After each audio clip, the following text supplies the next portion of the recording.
Selamat datang di channel Simar Imam. Sembari mendengarkan tinggalkan like dan komentarnya bosku. Jangan lupa pasang headset kalian. Siapkan kopi dan camilan. Lupakan kenangan tentang mantan. Mari kita dengarkan sambil rebahan. Penguasa kuil surgawi. Bab 635. Di kedalaman dunia gelap, dengan kedatangan Xiao Tians dan rombongannya, suasana tiba-tiba menjadi khusyuk, dan suasana berbahaya meningkat dengan hebat setiap saat. Di sisi dinasti Sudo Langit Gelap, Di Yu, Di Qiong, dan Di Zhou, 3 pembangkit tenaga listrik bencana semu 4, serta 50 atau lebih pembangkit tenaga listrik gelap dengan 3 tingkat bencana di bawah komando mereka. Ketika Xiao Tians dan yang lainnya tiba, mereka segera mengincarnya. Di dunia gelap, 3 kerajaan gelap teratas bergabung dan dengan mudah mencapai tingkat dinasti Sudo Langit. Efisiensi dan fondasi mereka lebih cepat dan lebih kuat daripada pihak dunia. Belum lagi dengan berdirinya dinasti langit semu kegelapan, 3 kaisar kegelapan terkuat, Di Yu, Di Qiong, dan Di Zhou, semuanya telah mencapai tingkat 4 kesengsaraan semu. Perintah mereka awalnya adalah pembangkit tenaga listrik gelap dari 3 bencana. Dalam sekejap, jumlahnya melonjak menjadi lebih dari 50. Dapat dikatakan bahwa jika kita hanya melihat situasi saat ini, jumlah dan efektivitas tempur orang-orang kuat di dunia gelap jauh melebihi di dunia nyata. Tuan Istana Xiao, ini dia, Tuan Xiao sangat cepat. Di tengah istana kekaisaran kegelapan, setelah merasakan kedatangan Xiao Tians, Di Yu perlahan berbalik dan melirik ke arah Xiao Tians dengan setengah tersenyum, berpikir dia berkata pada Xiao Tians seperti anak kecil. Saat berikutnya, Di Yu memancarkan aura yang jauh melampaui puncak 3 kesengsaraan, mirip dengan Xiao Tians saat ini. Dan bukan itu saja, mengikuti kata-kata Di Yu. Tiba-tiba, Di Qiong dan Di Zhou di samping Di Yu juga memancarkan aura yang tidak lebih lemah dari Xiao Tians. Di altar-altar gelap, lebih dari 50 prajurit kegelapan di tingkat 3 kesengsaraan terus menyesuaikan aura mereka, duduk di sana dengan tenang. Meskipun lebih dari 50 orang kuat berkulit gelap dengan 3 tingkat bencana tidak bergerak, mereka hanya duduk di sana tanpa berkata apa-apa, yang menciptakan tekanan besar pada orang kuat di dunia. Ya, Di Yu dan yang lainnya sedang memberikan tekanan pada Xiao Tians saat ini. Sekarang setelah kekuatan mereka meroket, pikiran para ahli top dunia gelap ini telah berubah sampai batas tertentu. Misalnya memanfaatkan peluang besar saat ini, lebih baik hancurkan dunia saat ini secara langsung. Jadi untuk sesaat, Di Yu, Di Qiong, Di Zhou dan yang lainnya memandang Xiao Tians dan yang lainnya dengan cahaya berbahaya di mata mereka. Haha. Kaisar Di Yu, kenapa perjanjian sebelumnya tidak akan terpenuhi? Apakah kamu ingin menyerang kami dulu? Haha. Xiao Tians menghadapi tatapan Di Yu tanpa melarikan diri sama sekali, dan menatap langsung ke arah Di Yu, dengan tatapan matanya, dia berkata sambil mencibir. Boom. Saat Xiao Tians selesai berbicara, aura tiba-tiba menyebar dari Xiao Tians yang jauh melebihi puncak 3 kesengsaraan dan mencapai ambang kesengsaraan keempat. Saat berikutnya, di langit di atas Xiao Tians dan orang-orang kuat lainnya di dunia, ada jalan tuan yang sangat megah, panjangnya ratusan ribu meter, muncul di langit. Cara kaisar yang sombong dan penindasan terhadap cara kaisar pada tingkat 4 kesengsaraan semu, ditambah dengan takdir nasional dan kekuatan tempur pada tingkat 4 kesengsaraan semu. Xiao Tians langsung memilih mengikuti aura yang dipancarkan Di Yu, menghadap baja keras. Bas, bas, bas. Demikian pula, setelah kata-kata Xiao Tians, 6 orang dari Tianxia di sisi lain dunia gelap, serta Xiao Su dari barat, juga bergegas ke sisi Xiao Tians. Boom, boom. Ketika Tianxia dan Xiao Su bergegas ke sisi Xiao Tians, mereka segera mengeluarkan aura menakutkan di puncak 3 kesengsaraan. 5 orang yang tersisa di kuil surgawi generasi pertama, Kaisar Kegelapan, Kaisar Perang, Kaisar Penghancur, Kaisar Pembunuh, dan Jiwer, semuanya memiliki aura yang berada pada tahap awal 3 kesengsaraan, atau tahap tengah. Dari 3 kesengsaraan. Selain 6 orang kuat dari sisi hidup yang dibawa oleh Xiao Tians, termasuk Kaisar Hitam dan Wan Tianxue, pihak Xiao Tians juga memiliki 14 pembangkit tenaga listrik 3 kesengsaraan. 14 pahlawan bertarung melawan lebih dari 50 monster, dengan perbedaan kekuatan tempur 3 kali lipat. Namun, pihak saat ini juga memiliki beberapa pasukan cadangan, jika mereka semua tiba, perbandingan kekuatan tempur dapat ditingkatkan menjadi 2:1. Mata Xiao Tians serius, dan semangat juang di tubuhnya selalu berada pada puncaknya. Jika Di Yu dan yang lainnya memulai perang sekarang, maka dia akan bertarung. Di atas kepalanya adalah Xia Jing, orang yang kuat di dunia ini, tanpa jalan keluar sama sekali. Namun, jika kedua belah pihak memulai perang sekarang, maka seluruh dunia departemen perang dan dunia gelap pada dasarnya akan ditembus dan dihancurkan sepenuhnya. Tidak ada hasil lain. Jadi saat ini, Xiao Tians sedang berjudi, dan Di Yu, Di Qiong, Di Zhou dan lainnya juga sedang berjudi. Haruskah mereka bertarung terlebih dahulu, atau haruskah mereka melawan Diga dan yang lainnya terlebih dahulu? Dan meski bertaruh, pihak Di Yu masih memiliki keunggulan absolut. Waktu persiapan mereka pasti lebih lama dibandingkan dengan War Department World. Tapi bukan berarti Xiao Tians tidak memiliki kemampuan untuk membalikkan keadaan bersama mereka. Xiao Tians begitu cemas sehingga dia memutuskan untuk melepaskan belenggu takdir nasional Tianxia dengan segala cara dan menyerang dinasti saat ini. Tidak ada yang lain, apapun yang terjadi, semua orang akan mati bersama. Setelah kedua belah pihak terdiam beberapa saat, sosok Di Qiong tiba-tiba bergerak dan muncul di luar istana kekaisaran kegelapan, puluhan mil jauhnya dari Xiao Tians dan lainnya. Tubuh Di Qiong dipenuhi dengan aura yang menakutkan, dan dia menatap Xiao Tians dan berkata, Xiao Tians, aku sangat penasaran, dari mana kamu mendapatkan keberanian? Apakah kamu benar-benar berpikir bahwa kami akan membunuh Dijia terlebih dahulu, bukannya membunuhmu terlebih dahulu? Niat membunuh yang dingin melintas di mata Di Qiong, dan dia berkata sambil mencibir, membunuhmu akan meningkatkan kekuatan kami dengan selisih yang besar. Jika saatnya tiba, bukankah lebih baik jika kita membunuh Dijia lagi? Jelas sekali, Di Qiong siap untuk mencobanya, dan tepat setelah Di Qiong selesai berbicara, tubuh Di Zhou bergerak, dan terlihat jelas bahwa dia memiliki ide yang sama. Saat berikutnya, saat Di Zhou hendak datang, Xiao Tians tiba-tiba bangkit tanpa peringatan dan menyerang Di Zhou di depan dengan pedang penuhnya. Boom! Dalam sekejap, orang kuat bencana semu empat itu menyerang dengan seluruh kekuatannya, dan itu adalah serangan tanpa peringatan. Cahaya pedang emas yang menakutkan tiba di depan Di Qiong dalam sekejap, ayo bersama, bunuh dia. Boom boom boom. Tianxia dan Xiao Su, yang telah dipersiapkan sejak lama, muncul tepat di depan Di Qiong tanpa ragu-ragu. Kemudian total 14 pembangkit tenaga tiga kesengsaraan dari pihak yang masih hidup langsung bergabung dan menyerang Kaisar Qiong. Apa? Kamu berani mengambil tindakan dulu? Di Qiong terkejut. Bagaimanapun, di sini, kekuatan sisi dunia gelap mereka jauh lebih besar daripada kekuatan Xiao Tians dan lainnya. Logikanya, meskipun perang akan dimulai, merekalah yang akan mengambil tindakan terlebih dahulu. Oleh karena itu, Di Qiong tidak siap dan setelah dia mengalahkan serangan Xiao Tians, dia langsung terkena serangan gabungan dari Xiao Su dan orang lain di dunia. Setelah suara gemuruh yang keras, beberapa lubang darah hitam besar meledak di tubuh Di Qiong, tetapi segera pulih seperti semula. Saat ini, Xiao Tians telah muncul tepat di depannya. Overlord Dao Avenue ditekan, dan hantu aula utama kuil surga langsung menekan Kaisar Qiong. Kemudian satu pukulan meledakkan hati Di Qiong. Xiao Tians, kamu sedang mencari kematian. Bang! Hampir segera setelah Xiao Tians memukul Di Qiong, Di Zhou dan Di Yu di kejauhan akhirnya bereaksi, dan sosok mereka muncul di depan Xiao Tians menyerang Xiao Tians. Hanya saja Xiao Tians tidak peduli dan memilih melawan dengan paksa. Uff! Saat berikutnya, seteguk darah muncrat dari mulut Xiao Tians.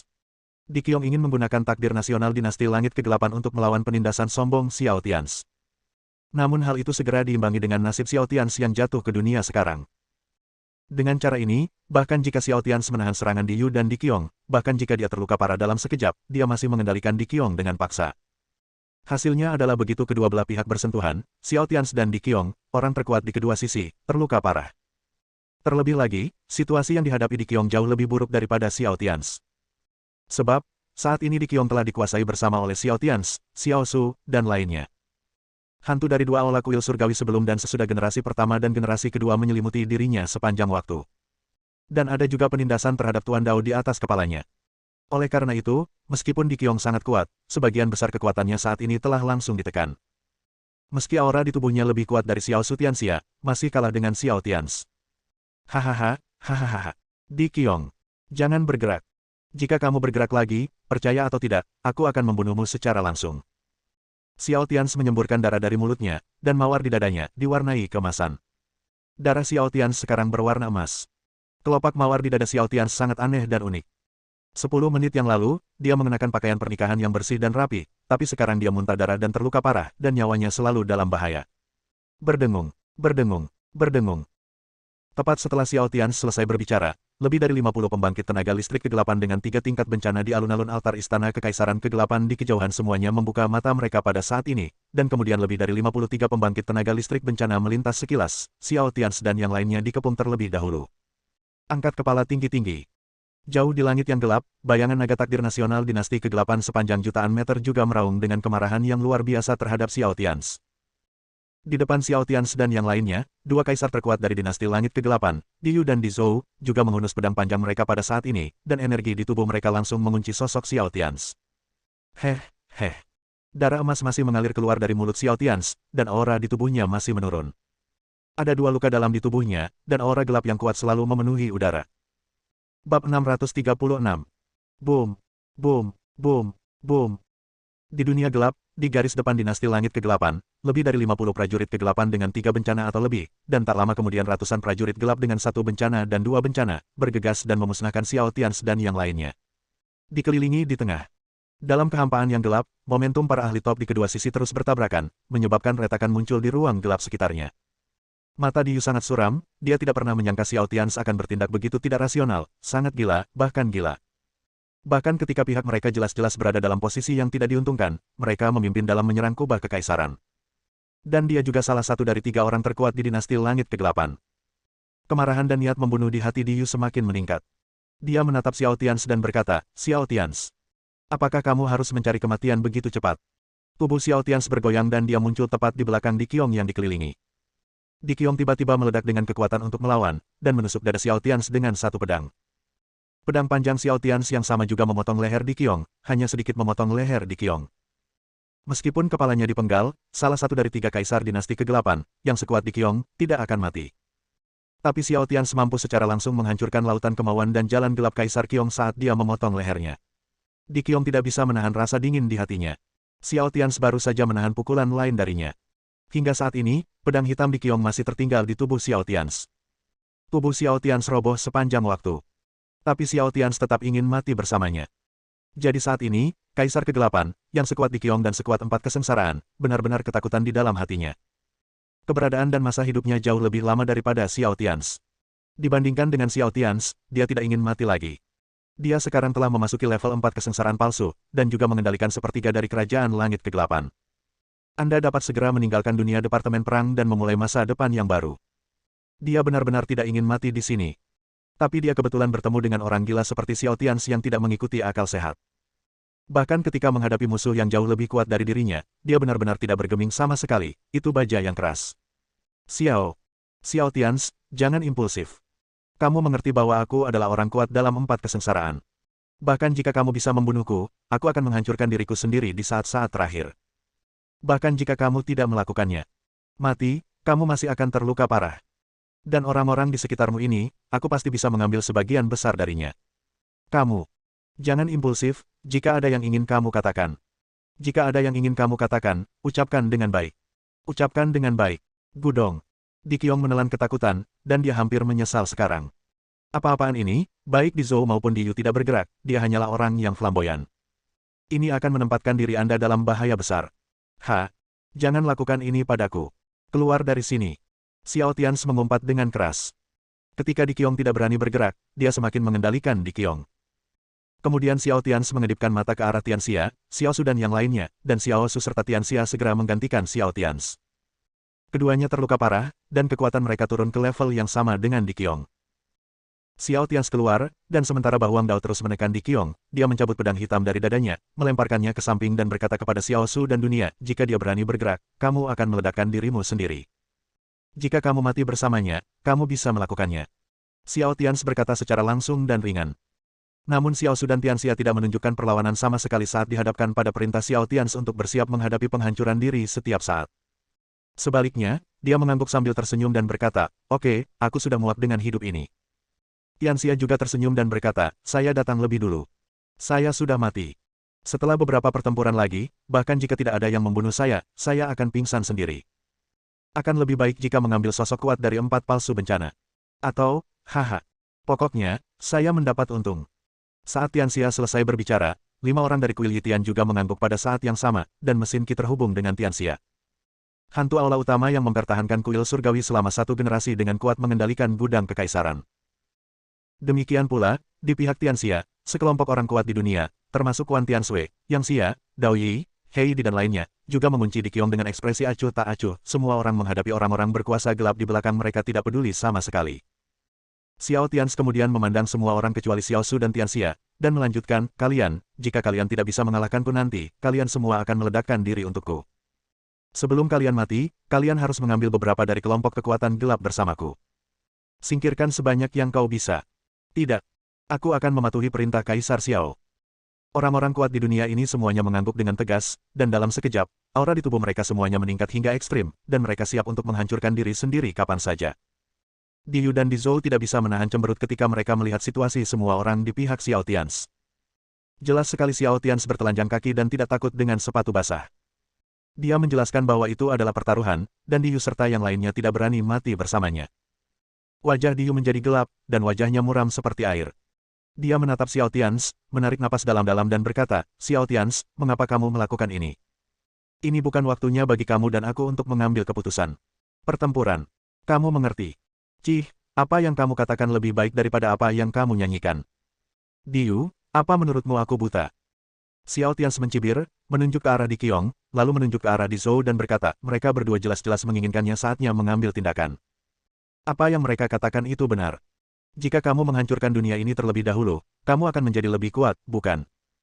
Diu mengerutkan kening dan menatap Di Qiong dan Di Zhou dengan sangat tidak puas. Keduanya menggagalkan rencananya. Memikirkannya di Diu, Di Qiong sangat bodoh, memaksa Xiao Tians. Bahkan jika kalian ingin mengambil tindakan, kita harus mengambil tindakan terlebih dahulu, membunuh dunia terlebih dahulu, lalu mengepung Xiao Tians.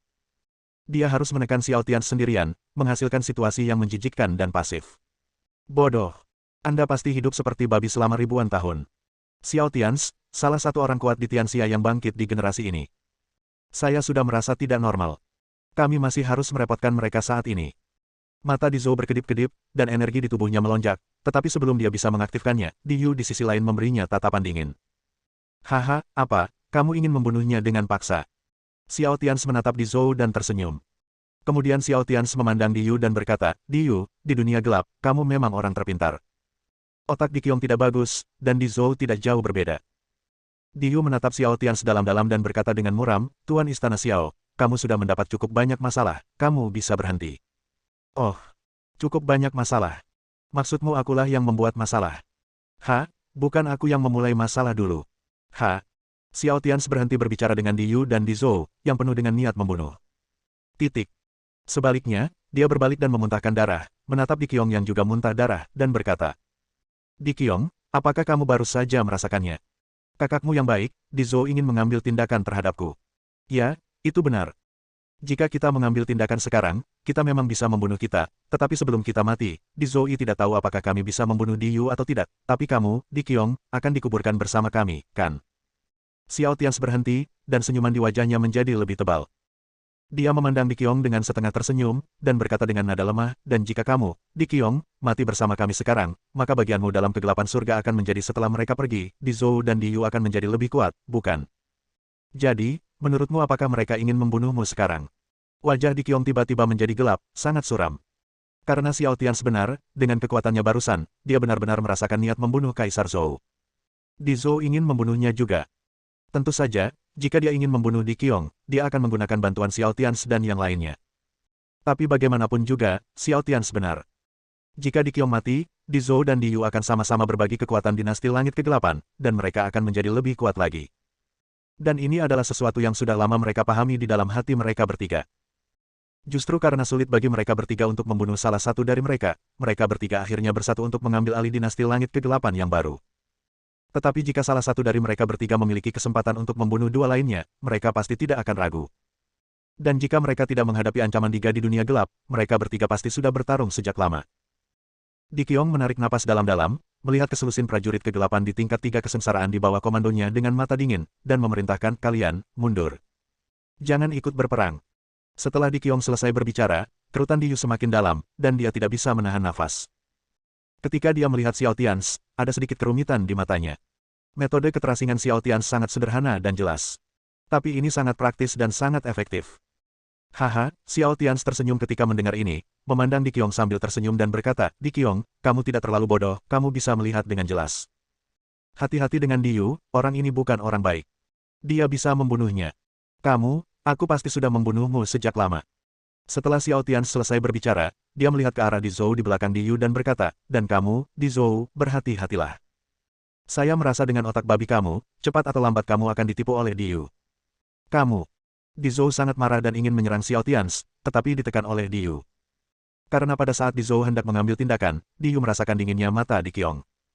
Jika Kaisar Zhou benar-benar mengambil tindakan terhadap Xiao Tians sekarang, maka kemungkinan besar Di Qiong akan langsung membiarkan orang-orang kuatnya mengepung Di Zhou. Bagaimanapun, Kaisar Qiong masih dikendalikan oleh partai Xiao Tians. Dalam hati Di Qiong, menyerang Xiao Tians sekarang berarti membunuhnya. Hei! Di Yu menghela nafas saat dia merasakan sakit kepala lagi. Untuk sementara, saya tidak tahu apa yang harus saya lakukan dalam situasi ini. Dan pada saat berikutnya, tiba-tiba kekuatan tirani takdir nasional melonjak di belakang Xiao Tians dan lainnya. Qin Wu, Liu Ce, Zudi dan lainnya yang mendapat berita di luar bergegas masuk. Ada juga pertempuran rahasia untuk membunuh kuil surgawi generasi kedua, dan 3.000 tentara kuil surgawi yang dipimpin oleh Tuan Xing dan lainnya. Dengan kedatangan Qin Wu dan orang-orang kuat dari kuil Tianshan, kekuatan Xiao Tians dan yang lainnya meningkat tajam lagi, aura di tubuh mereka mulai tumbuh, dan luka di tubuh mereka juga mulai sembuh dengan cepat. Qin Wu melihat pemandangan di tengah medan perang di kejauhan, jejak tekad melintas di matanya, dan dia berteriak kepada Xiao Tians dengan suara rendah, "Tians, jangan ragu. Nasib nasional Tianxia bisa menerobos dinasti kapan saja. Jika kamu benar-benar menginginkan pertempuran yang menentukan, maka bertarunglah. Bahkan jika Tianxia hancur total, itu tidak masalah. Aku mengatakannya. Lepaskan dan bertarung. Prajurit Tianxia, jangan takut mati. Jangan takut mati. Bertarung." Qin Wu, Liu Ce, Zhu Dilong dan Long Zhanguo sedang menunggu lelaki tua itu. Pada saat ini, dia benar-benar marah melihat pemandangan di tengah medan perang di depan. Xiao Tians memiliki pedang hitam panjang yang tertancap di dadanya, dan sebagian besar pakaian pernikahannya berlumuran darah. Hari ini, pernikahannya. Sialan kalian bajingan gelap. Qin Wu dan yang lainnya melihat situasi tragis Xiao Tians dan meraung di dalam hati mereka. Diyu memandang Qin Wu dan orang lain yang datang dari dunia nyata dengan sebagian besar takdir nasional Tianxia di kejauhan. Jantungnya berdetak kencang, dan pikirannya dipenuhi dengan emosi yang rumit. Orang-orang kuat di dunia ini, terutama orang-orang terkuat di generasi Tianxia, meskipun lemah, lebih kuat dari yang lain. Mereka tidak takut mati. Mereka akan menghancurkan diri sendiri ketika mengatakannya, dan membuka jalan dengan darah mereka. Orang-orang kuat dari generasi tua tidak peduli tentang diri mereka sendiri, tetapi mereka juga ingin membuka jalan bagi orang-orang kuat dari generasi muda, dan ini tidak akan pernah terjadi di dunia gelap mereka. Bersambung.